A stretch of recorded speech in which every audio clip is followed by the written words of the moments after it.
Magandang tanghali guys. Andito ako sa Jollibee, sa may Quirino, Baclaran. And now, kasama ko si inaanak ko Baby Rio yan. Nagpalambing, gusto magpakamot habang nanonood ng cellphone.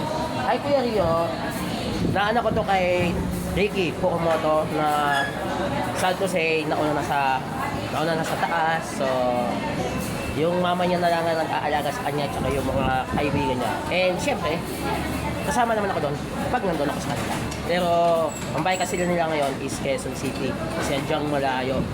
So si mama niya talaga ang nag-asikaso sa kanya. Bumaba ng Baclaran para lang magsimba and then nasikaso yung Japanese passport ni Baby Rio para matuloy na sila sa Japan. And kay Kumare is ongoing pa.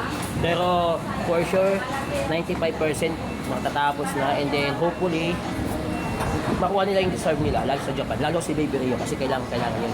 Kaso nagpapalambing siya. Oh guys, hi Rio! Nahiyak. Oh, dito muna guys. Katatapos na namin kumain Jollibee din, diretso kami ng simbahan. Samahan ko si Kumare and Baby Rio again. Once for all. Kay E-Bike, kay Chop Silva, out na. Bye guys. Happy days sa atin.